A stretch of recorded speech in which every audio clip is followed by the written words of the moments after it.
Don't buy the wrong stone.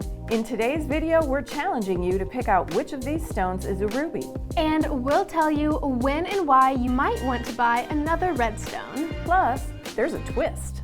You may have seen our gem challenges in the past, but today we're challenging you.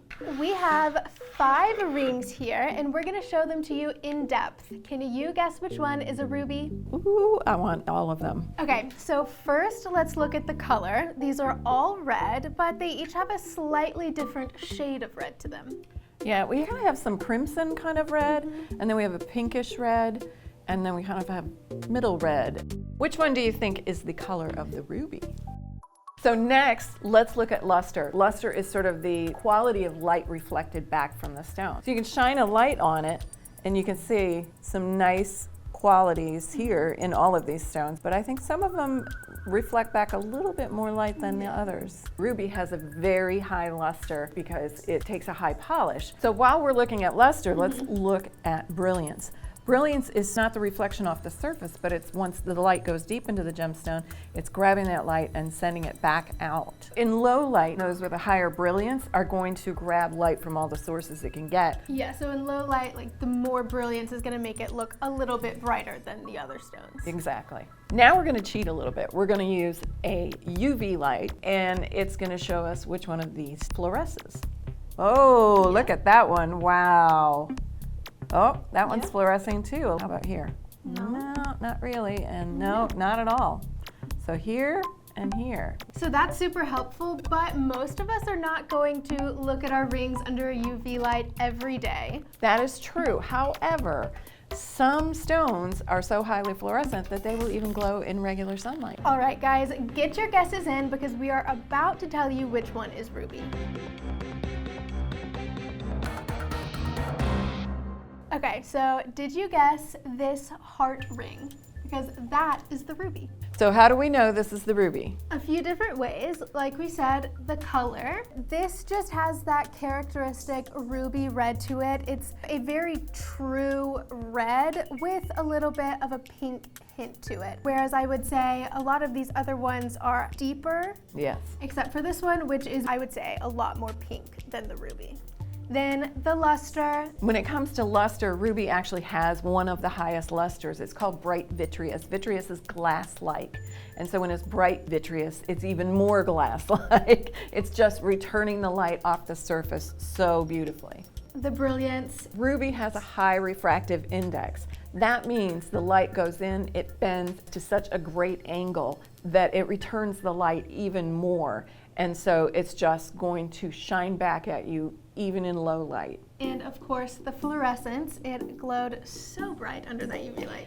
It did, and fluorescence is one of my favorite optical properties in a gemstone. It's like a little dance party going on. The UV light is actually a form of radiation, not the kind that will hurt you.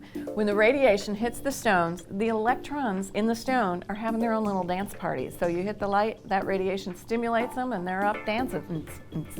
And we'll talk a little bit more about fluorescence later on.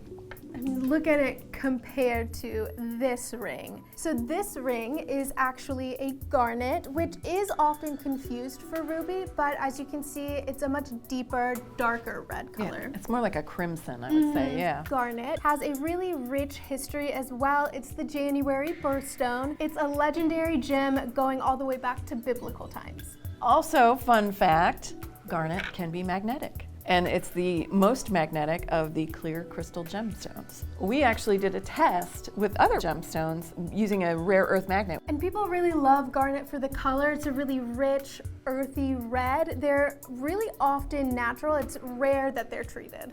Okay, what would you say if I told you one of the stones on this table is one of the rarest stones, even more rare than diamond? Well, I believe you.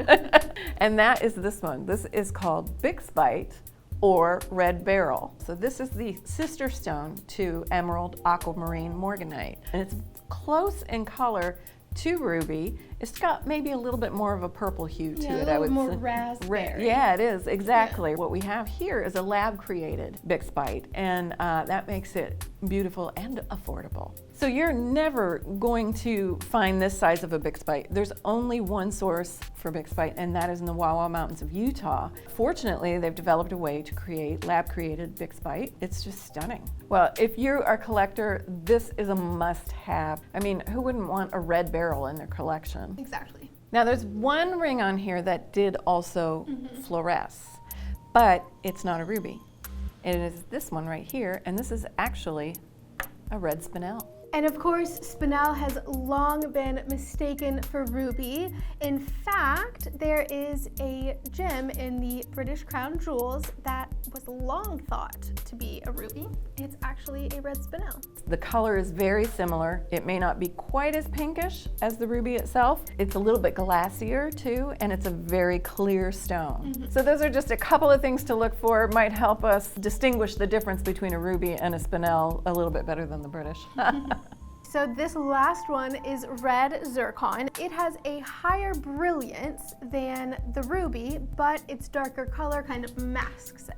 Yeah, in fact, the refractive index is so high on the zircon that you can't even read it with a refractometer, which means it's literally off the charts as far as its brilliance. When it comes to luster, this is actually sub-adamantine, which is just below what a diamond has. So with zircon, you're gonna get the sharp flashes of light and then the brick red color darker than ruby.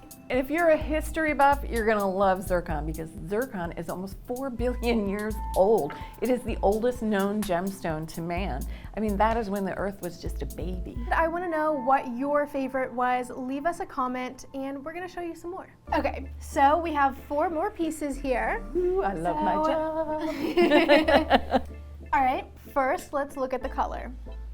Look at the luster on these too. I mean, it really is returning the light.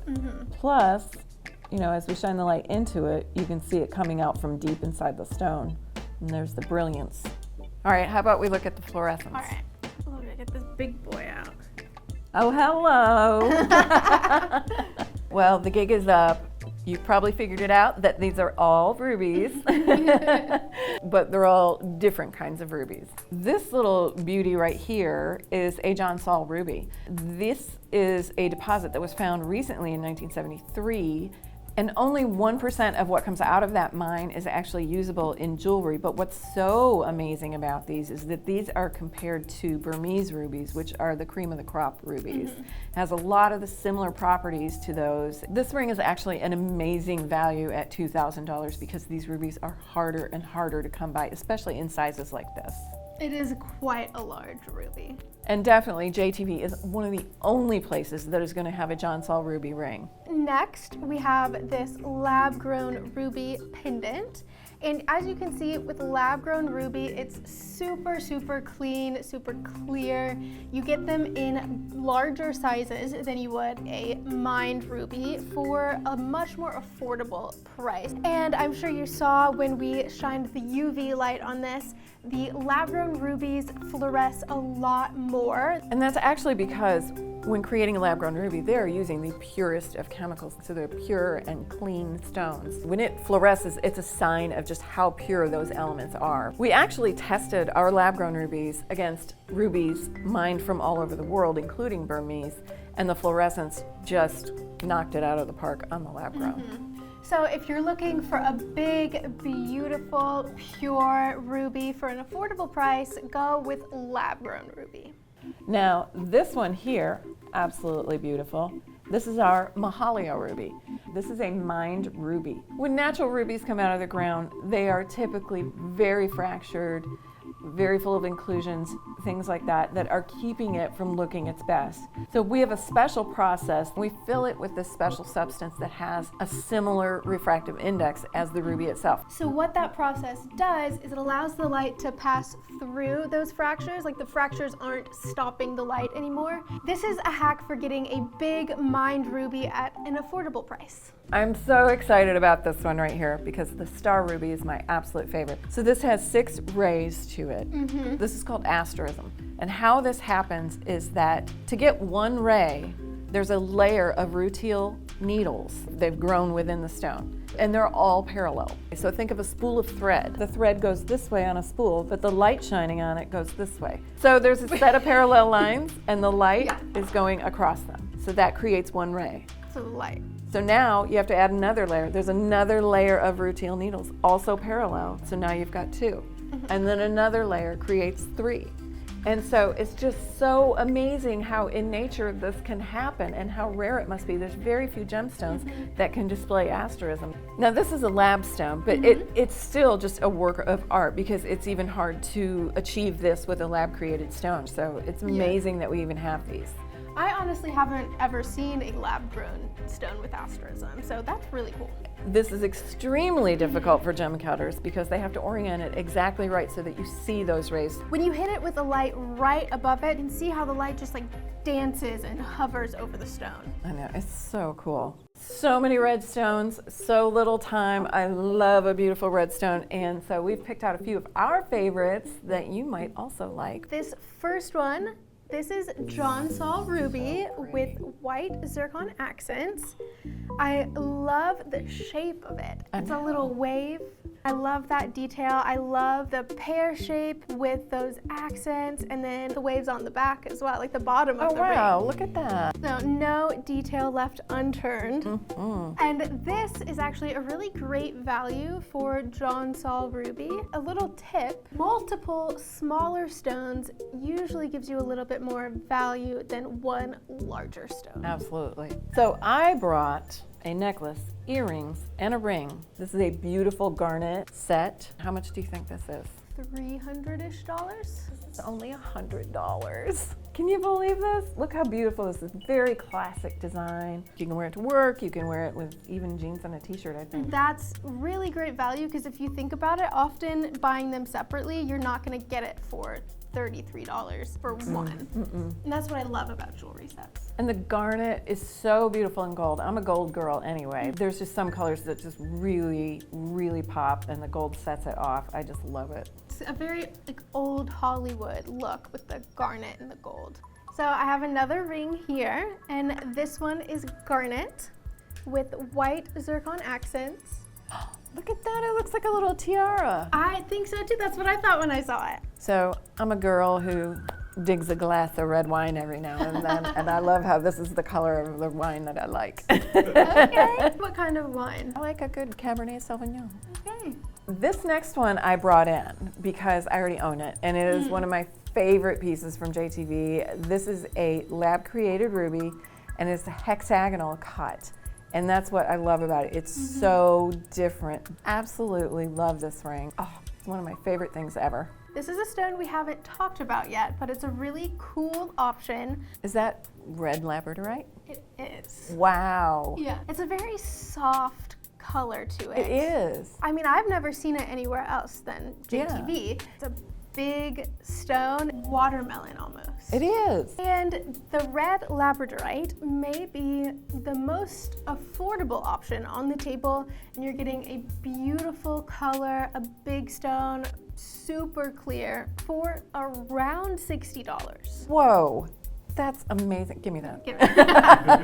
We have one more ring with a different stone. Okay. And this one's more of a curiosity.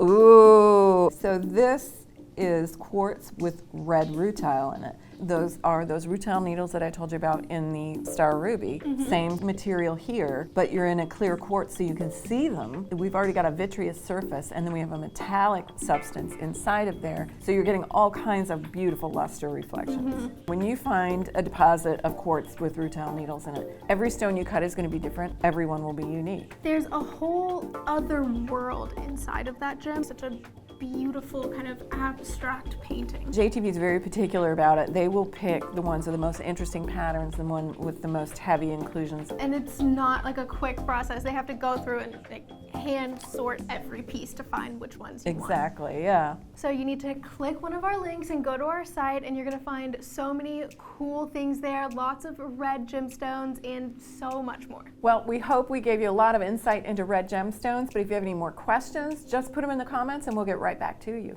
Don't forget to like this video, subscribe, and ring the bell so that you don't miss any of our future videos. We'll see you next time.